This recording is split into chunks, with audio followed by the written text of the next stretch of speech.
반갑습니다. 송주준입니다. 불과 얼마 전까지만 하더라도 우리 주변에서 진짜 상종 못할 인간, 진짜 저 인간 같은 경우는 가까이 둬서도 안 된다 싶을 법한 그런 사람들을 소개할 때 아주 적절한 수식어 한 가지가 있었죠. 너 문재인이냐? 문재인답다. 요 한마디로 설명이 되는 거 아니겠습니까? 뭐 긴 말 필요 없는 것이고 뭐 그냥 다른 말 필요 없는 것이고 걔 문재인 같은 인간이야. 이러면 그냥 막 딱 정리가 돼버리는 것이겠죠. 근데 또 보니까 요즘에는 그 문재인이냐라고 하는 말보다도 더 강력하고 더 인상 깊은 단어가 한 가지 더 생긴 것 같습니다. 바로 이재명이냐 이거겠죠. 도저히 우리 주변에 인간은 진짜 가까이 두면 안 되는 것이고 상종 못할 패급 중에도 상패급이다라고 하는 사람이 있다라고 한다면 그냥 한마디로 뭐라고 정리가 되는 거예요. 막 다르게 막 길게 얘기할 것도 없는 것이고 뭐 어쩌고 저쩌고 하는 거 필요 없고 이렇게 이재명 같은 애야. 이 한마디 먹어야 뭐 정리가 되는 거 아니겠습니까? 얼마나 강력하게 우리 머릿속에 딱 그냥 그 인상이 자리 잡냐고요. 이재명 답다. 뭐 다른 얘기 뭐가 필요하겠습니까?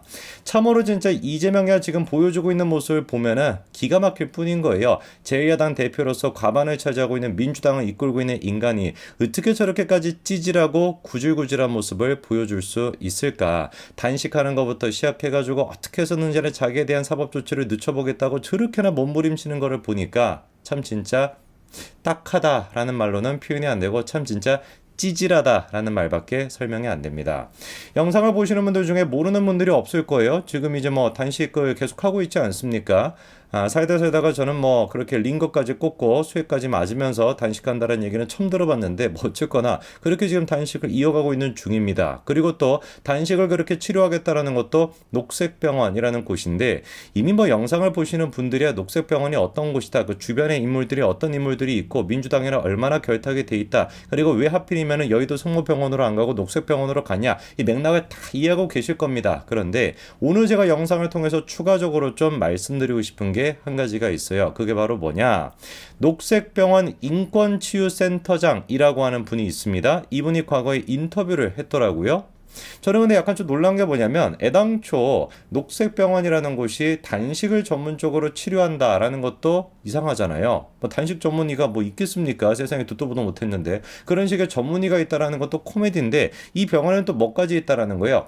인권치유센터장이 있다는 겁니다. 사실 뭐 전태일병원 뭐 이래버리니까 뭐 다른 얘기하면 필요가 없기는 합니다만 아니 뭐 병원이라고 한다면은 최소한 과학이 됐거나 무슨 뭐 어떤 우리가 기술 같은 거를 도입해서 이번에 뭐 연대 같은 경우도 획기적으로 뭐 치료할 수 있는 암 치료 그런 어떤 기술도 뭐였죠 그거 뭐 엄청난 기계도 뭐 도입했다라고 그렇게 하는데 그런 것들을 홍보하고 그런 것들에 더 신경을 쏟아야 될 텐데 여기는 막 희한하게 인권 치유를 한다라고 해요. 근데 뭐 이런 게 중요한 게 아니라 인권 치유 센터장이라고 하는 저분이 인터뷰를 한 내용 그 내용을 보니까 야 이거는 제가 봤을 때 당장에 이 인터뷰 내용만 가지고서도 구속을 시키거나 아니면 진짜 수사가 필요한 게 아닌가라는 생각이 들었습니다. 오늘 제가 영상을 통해서 저 인터뷰가 어떤 내용이 있었는지 그거를 좀 설명해 드리고 그리고 또 녹색병원 주변에 어떤 사람들이 도사리고 있는지 그 맥락까지도 정리해 드리겠습니다. 자, 녹색병원에는 발전위원회라는 게 있어요. 발전을 위해서 힘써야 되겠죠? 근데 들어가 있는 사람들을 보니까 발전은커녕 뭐 망하겠다라는 뜻으로밖에 안 보입니다. 양길승 뭐 이사장이니까 뭐 그렇다 하고요. 김동명, 양경수 다 어떻습니까? 한국노동조합 총연맹 위원장, 전국민주노동조합 총연맹 위원장. 그러니까 양대 우리가 노조라고 할 수 있는 이거 뭐 노조라고 해야 되는 것인지 뭐 극좌단체라고 해야 되는 것인지 잘 모르겠습니다만 어쨌거나 진짜 그 위원장들이 싹 다 저렇게 어디에 들어가 있는 거예요? 발전위원회에 들어가 있습니다. 이래가지고 이거 무슨 뭐 병원이 발전할 수가 있겠습니까? 저런 사람들이 들어가가지고 뭔 발전을 논할 건데요. 맨날 퇴보하고 맨날 그냥 뭐 80년대로 돌아가자 뭐 그런 얘기만 할 건데 녹색병원에 가겠다라고 한다면 제가 봤을 때 저 기세로 보면은 내가 2023년도 치료를 받는 것이 아니라 1980년대 치료를 받겠다 그런 어떤 의지가 있으신 분들은 가서 열심히 치료받으시기 바랍니다.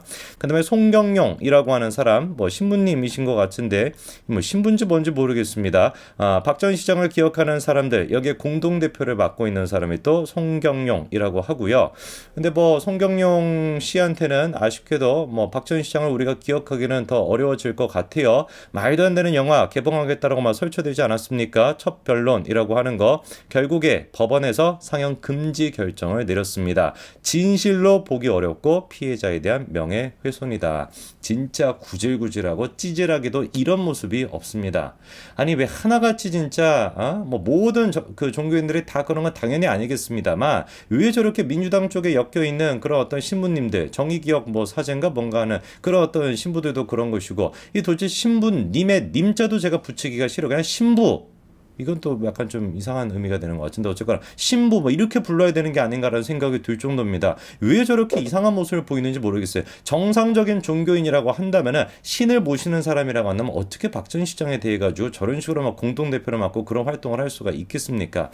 뭐 어쨌거나 저런 인간들이 지금 전부 다 발전위원회다 뭐다 거기 지금 들어가 있는 거고요. 그리고 또 우리가 눈에 띄는 게 이재명이 경기도지사일 때 산업재해 예방 노동계 전문가를 무슨 뭐 모셨다라고 하는데 눈에 띄는 사람이 이재명 옆에 앉아있는 사람 누가 있습니까? 첫째 박석순이가 앉아 있습니다. 박석순 이재명이란 진짜 인연이 오래된 사람이죠. 그렇죠? 그리고 오래된 만큼 지금 이 순간에도 프로 전문 시위꾼으로서 열심히 선동을 하고 있고요. 그 다음에 또 이제 그 임상혁이라고 하는 사람도 저기 자리 잡고 있는데 저 사람이 지금 녹색병원의 원장입니다. 그리고 뭐 예상이 되는 것처럼 이런 식의 활동을 열심히 하고 있죠. 자, 그래서 정리해 본다면은 녹색병원이라는 것은 어떤 곳이냐? 저는 뭐 이렇게 정리할 수 있을 것 같아요. 건강한 사람도 녹색병원에 가면은 갑자기 뭔가 아픈 듯한 느낌이 드는 병원. 그리고 2023년도 최신 어떤 치료를 받기보다도 1980년도 그때 어떤 초점을 두고 있는 치료를 받고 싶은 사람 그런 사람들이 가는 병원이 녹색병원이 아닐까라는 생각이 듭니다. 자 이래가지고 지금 이제 뭐 녹색병원에 대해가지고 여러 가지 맥락들이 나오고 있는데 임상혁 원장도 뭐 억울한 게 많은가 봐요. 방송에 나가가지고 김종배죠. MBC 라디오까지 나와가지고 열심히 지금 막 하소연하고 있습니다. 뭐라는 거예요? 이재명과 자기가 친분이 없다는 것이죠. 끈끈한 관계는커녕 이번에 오히려 처음 대화를 해봤다. 이렇게 얘기하고 있습니다만 임상혁 같은 경우는 이재명이 관여했던 여러 가지 간담회, 무슨 뭐 위원회, 그리고 또 무슨 토론회, 콘서트, 전태일 콘서트예요. 이런 거에서 핵심적인 역할을 맡았던 사람이 임상혁 원장이고 아까 전에 제가 같이 찍었던 사진까지도 보여드렸었죠. 그렇죠? 근데도 뭐라는 거예요? 이번에 처음 대화해봤고 제대로 알지도 못하는 사람이라는 겁니다. 하나같이 진짜 이재명 쪽에 있는 사람들은 입만 벌리면 뭐다라는 거 아실 수 있을 거고요. 자, 그 다음에 또 눈에 띄는 말이 있습니다. 이 녹색병원이 어떤 곳인지를 보니까 1000명이 넘는 단식 환자들이 지금까지 입원을 했었대요. 이게 1980년대 만들어졌습니다. 노회찬도 있었고 강은미도 있었고 우원식도 있었고 뭐 여러 가지 정치인들이 있었다라는 것인데 저는 좀 의아한 게 1980년대 만들어졌다고 한다면 지금이 2023년도니까 거의 한 3, 40년 가까이 됐다라는 것인데 3, 40년 동안 1000명이 넘는 단식 환자가 있다라 그래서 단식 전문 병원이라고 얘기할 수 있습니까?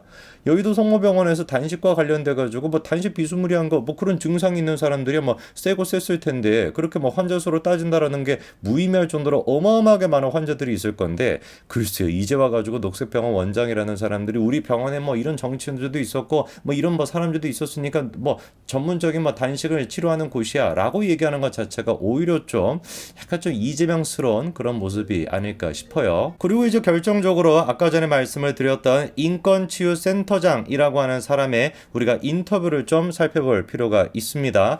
자, 다른 거 다 제쳐놓고 저는 이 인터뷰만 보더라도 아까 말씀을 드렸던 것처럼 당장의 수사가 진행이 돼야 되고 이재명의 단식쇼 또한 마찬가지로 검찰 수사, 경찰 수사를 통해서 단죄해야 된다라고 보는데 왜냐? 이분이 인터뷰에서 이런 얘기를 합니다. 단식 농성이나 고공 농성한 사람을 진료할 때 일반 환자랑 다른 특별한 점이 있나? 라는 질문에 대해서 가장 큰 차이라고 한다면 뭐래요? 진단서를 쓸 때래요. 일반 환자는 주로 보험회사 제출용 진단서를 요구하는데 고공농성자들은 경찰서에 낼 진단서라면서 구속되지 않도록 잘 써달라라는 식으로 부탁한다는 것이죠. 저는 이게 아니 저 무슨 생각으로 이런 인터뷰를 하시는지 모르겠습니다. 대놓고 지금 자기가 뭘 얘기하는 거예요. 딱 이 얘기만 들어보더라도 얼마나 많은 지금까지 정치에서 단식을 했다라는 사람들 그리고 정치적인 목적을 가지고 단식을 했던 사람들 이런 사람들이 녹색병원에 가가지고 구속되지 않을 목적으로 진단서를 받아갔다. 그런 가능성이 충분히 있다라는 걸 생각할 수 있는 그런 지금 인터뷰인 거 아니겠습니까? 뭔 생각으로 저렇게 실토를 했는지는 모르겠지만 당장에 이것만 보더라도 우리가 뭘 해야 되는 거예요? 녹색병원에 대해서 압수수색이라도 진행해야 되는 거 아니겠습니까? 여기에서 진단서를 끊어갔던 사람들 그리고 그 진단서를 통해서 구속이 되지 않았다. 검찰 조사를 피했던 사람들 그 사람들을 전부 다 우리가 전수조사라도 해야 되는 거 아니겠어요? 이런 식의 맥락이 있기 때문에 인권치유센터장이었나요? 이런 사람까지 대놓고 인터뷰에 나와가지고 저렇게 당당하게 저런 얘기를 할 정도였다 보니까 이재명이가 이번에 또 임원장 얘기 들어보니까 단식 10일째 됐을 때부터 녹색병원을 점쳐놓고 거기로 가겠다라고 얘기했다라는 거 아닙니까? 당연히 그러다 보니까 이재명이가 그런 맥락이 있으니 녹색병원을 선택을 했겠죠. 저는 이번에 녹색병원의 저 센터장이라고 하는 분의 얘기를 통해서 정확하게 확인이 됐다고 봅니다. 왜 이재명이가 녹색병원을 선택한 것인가? 뭔가 구속을, 목소리 좀 희한하게 나왔는데. 이재명 얘기하다 보니까 감정이 막 격해져가지고, 이재명이가 구속을 피하기 위해 가지고 녹색병원에서 뭔가 진단서를 받기 위해서 선택을 했구나. 충분히 저 인터뷰를 통해서 확인할 수 있다고 봅니다. 당장에 저는 이재명에 대해서 봐주기 이런 거 택도 없는 소리인 것이고, 그냥 모든 사람들에게 적용되는 기준대로만 하더라도 당장에 제가 보기엔 구속시킬 수 있다고 봅니다. 여기까지 말씀드리겠습니다. 감사합니다.